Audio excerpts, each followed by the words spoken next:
ಭಾಷಿಕರ ಮೇಲೆ ದ್ವೇಷ, ಯಾರ ಮೇಲೂ ಎಲ್ಲರ ಮೇಲೂ ಪ್ರೀತಿ. ಆದರೆ ಈ ಗುಲಾಮಗಿರಿ ಕೆಳಗೆ ಇದೆಂಥ ನಮ್ಮ ದೇಶದಲ್ಲಿ ನನಗೆ 73 ವರ್ಷ. ನಾನು ಚಿಕ್ಕವನಾದಾಗಿಂದ ಸ್ಕೂಲಲ್ಲಿ ನಮಗೆ ಕಲಿಸಿದ್ದಾರೆ ರಾಷ್ಟ್ರ ಭಾಷೆ ಹಿಂದಿ ಅಂತ ಹೇಳಿ. ಈಗಲೂ ಮಕ್ಕಳು ನನ್ನ ಸ್ಕೂಲ್ ಮಕ್ಕಳನ್ನು ಕೇಳಿದ್ರೆ ಭಾಳ ಮಕ್ಕಳು ನಾನು ಕೇಳಿದ್ದೀನಿ, ನನಗೆ ಗೊತ್ತಿರೋರು ನಾವು ನಿಮಗೆ ಹಿಂದಿ ಮೇಲೆ ಪ್ರೇಮ ಯಾಕಪ್ಪ, ಹಿಂದಿ ರಾಷ್ಟ್ರ ಭಾಷೆ.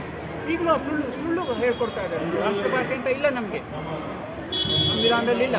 ಒಂದು ವೇಳೆ ಅದಿದ್ದರೂ ಕೂಡ ನಮ್ಮದೇ ದೇಶದಲ್ಲಿ ನಮ್ಮನ್ನು ಎರಡನೇ ಪ್ರಜೆಗಳಾಗಿ ನೋಡುವಂಥ ಯಾವುದೇ ಒಂದು ನೀತಿ ನಿಯಮ ಏನೇ ಇದ್ರೂ ಕೂಡ ನಮಗೆ ಹೇಗೆ ಒಪ್ಕೊಳ್ಳೋಕ್ಕಾಗುತ್ತೆ? ಇದು ಇದು ಇದು ಸರಿ ಹೋಗಬೇಕು. ಈಗ ಇಲ್ಲಿ ಇವತ್ತು ಆ್ಯಕ್ಚುಲಿ ಶಾಸಕರು ಕೃಷ್ಣಪ್ಪ ಅವರು ಬಂದಿದ್ದರು. ಅವ್ರು ಹೇಳ್ತಾ ಇದ್ದೀನಿ ಏನಾದರೂ ಸಲಹೆ ಕೊಡಿ. ನನಗೆ ಮನಸ್ಸಲ್ಲಿ ಅನ್ನಿಸ್ತಾ ಇತ್ತು, ಈಗ ಒಂದು ವೇಳೆ ಅವರು ಕೇಳಿಸ್ಕೊಳ್ಳೋದಕ್ಕೆ ಒಂದು ಅವಕಾಶ ಆದರೆ ಅವರಲ್ಲಿ ಮನವಿ, ಸರ್ ಇದನ್ನ ಯಾರು ಮಾಡಿರೋದು, ಯಾತಕ್ಕೆ ನಮ್ಮ ಒಕ್ಕೂಟ ಸರ್ಕಾರ ಈ ರೀತಿ ಮಾಡ್ತಿರೋದು, ಯಾತಕ್ಕೆ ನಮ್ಮ ರಾಜ್ಯ ಸರ್ಕಾರ ಈ ರೀತಿ ಮಾಡ್ತಿರೋದು? ಅದನ್ನು ಅಲ್ಲಿ ಸರ್ಕಾರ ನಡೆಸ್ತಾ ಇರೋರು ಹಿಂದಿ ಕೇಂದ್ರಿತ ಪಕ್ಷದವರು. ಆ ಹಿಂದಿ ನಾಯಕರು ಹೆಂಗೆ ಹೇಳಿದ್ರೆ ಹಾಗೆ ಮಾಡ್ತಾರೆ. ಆ ಹಿಂದಿ ನಾಯಕರಿಗೆ ಓಲೈಕೆ ಮಾಡಬೇಕು ಅಂತ ಹೇಳಿ ನಮಗೆ ನ್ಯಾಯ ಕೇಳೋಕ್ಕೂ ಇವರಿಗೆ ಇಚ್ಛೆಯೂ ಇಲ್ಲ, ತಾಕತ್ತೂ ಇಲ್ಲ. 78 ವರ್ಷದಿಂದ ಕಾಂಗ್ರೆಸ್ ಹಿಂದಿ ಹೇಳಿಕೆ ಮಾಡ್ಕೊಂಡು ಬರ್ತಾ ಇದೆ. ಅದನ್ನೇ ರಾಕೆಟ್ ವೇಗದಲ್ಲಿ ಈಗ BJP ಅವರು ಮಾಡ್ಕೊಂಡು ಬರ್ತಾ ಇದ್ದಾರೆ 12 ವರ್ಷದಿಂದ. ಅವರಲ್ಲಿ ನಾನು ಕೇಳ್ಕೋಬೇಕಾಗಿರೋದು, ಸರ್ ಕೃಷ್ಣಪ್ಪ ಅವ್ರು ಏನು ಹೇಳ್ತಾರೆ ಅದು BJP ಅವರು ಗಮನ ಕೊಡೋದಿಲ್ಲ, ಒಕ್ಕೂಟ ಸರ್ಕಾರ ಅದು ಗಮನ ಕೊಡೋದಿಲ್ಲ. ಕಾಂಗ್ರೆಸ್ ಅವ್ರು ಗಮನ ಕೊಡ್ತಾರಾ?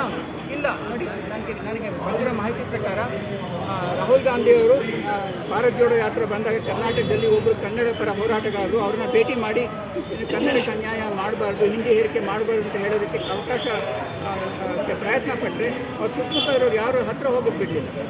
ಸೊ ನಾನು ಕೃಷ್ಣಪ್ಪ ಅವ್ರನ್ನ ಕೇಳ್ಕೊತೀನಿ, ಸರ್ ನೀವು ಈ ದ್ವಿಭಾಷಾ ನೀತಿಯನ್ನು ಒಂದು ಹೊರೆನ ತೆಗೆದುಹಾಕಿ ದ್ವಿಭಾಷಾ ನೀತಿ ತರೋದಕ್ಕೆ ನೀವು ಒತ್ತಾಯ ಮಾಡಿ. ಸಿದ್ದರಾಮಯ್ಯ ಸರು 2 ದಿನದ ಕೆಳಗೆ ಹೇಳ್ತಾ ಇದ್ರು ಅವ್ರಿಗೆ ಸ್ವತಃ ಇಚ್ಛೆ ಇದೆ, ಆದರೆ ಅವರ ಸಂಪುಟದಲ್ಲಿ ಅವ್ರಿಗೆ ಅದಕ್ಕೆ ಸ್ವಲ್ಪ ವಿರೋಧ ಇದೆ, ನೋಡೋಣ ನಾನು ಪ್ರಯತ್ನ ಮಾಡ್ತೀನಿ ಅನ್ನೋ ರೀತಿ ಹೇಳಿದ್ರು. ನೀವು ಕಾಂಗ್ರೆಸ್ಸಲ್ಲಿ ಇದ್ದಾರಲ್ಲ, ಹೇಳಿ, ಒತ್ತಾಯ ಮಾಡಲಿ. ಒಂದು ವೇಳೆ ಇವ್ರ ಮಾತು ಕೇಳದೆ ಇದ್ದರೆ ಅಂಥ ಪಕ್ಷ ನಮ್ಮನ್ನು ಗುಲಾಮಗಿರಿಗೆ ತಳ್ಳುವಂಥ ಪಕ್ಷದಲ್ಲಿ ಇರುವಂಥ ಅವಶ್ಯಕತೆ ಏನಿದೆ? ಬಿಟ್ಬಿಡಿ. ನಿಮ್ಮ ಜನರ ಪರ ನಿಲ್ತೀರಾ, ನಿಮ್ಮ ಪಕ್ಷದ ಪರ ನಿಲ್ತೀರಾ? ನಾನು ಬರೀ ಅವ್ರಿಗೆ ಅಲ್ಲ, ಎಲ್ಲರಿಗೂ ಹೇಳ್ತೀನಿ, ಎಲ್ಲ ಕಾಂಗ್ರೆಸ್ ಅವ್ರಿಗೂ ಹೇಳ್ತೀನಿ, BJP ಅವ್ರಿಗೆ BJP ಶಾಸಕರೆಲ್ಲ ಇದ್ದಾರಲ್ಲ, MLAಗಳು MP ಗಳೆಲ್ಲರೂ, ಯಾತಕ್ಕಪ್ಪ ಆ ರೀತಿ ಓಲೈಕೆ ಮಾಡ್ಕೊಂಡಿದ್ದೀರಿ? ನಿಮ್ಮ ಕನ್ನಡಿಗರನ್ನ ಮಾರಾಟ ಮಾಡ್ಕೊಂಡು ಯಾತಕ್ಕಿದ್ದೀರಿ? ಹೊರಗೆ ಬನ್ನಿ. ನೀವು ಅವ್ರನ್ನ ಅಂಥ ಪಕ್ಷಗಳನ್ನು ವಿರೋಧ ಮಾಡಿ. ನಾನು ಇನ್ನೊಂದು ಹೇಳ್ತೀನಿ ನೋಡಿ, ಇದು ನನಗೆ ಭಾಳ ನೋವಿನ ವಿಷಯ. ನಾನು ಆಮ್ ಆದ್ಮಿ ಪಾರ್ಟಿ 7 ವರ್ಷ ಇದ್ದೆ. ಆಮ್ ಆದ್ಮಿ ಪಾರ್ಟಿ ಎಲ್ರಿಗೂ ನ್ಯಾಯ ನಿಲ್ಲುತ್ತೆ ಅಂತ ನಾನು ಅಂದ್ಕೊಂಡಿದ್ದೆ.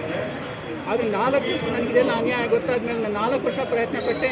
ನೀವು ಬಹಿರಂಗವಾಗಿ ಅಧಿಕೃತವಾಗಿ ನಿಲುವು ತಗೊಳ್ಳಿ.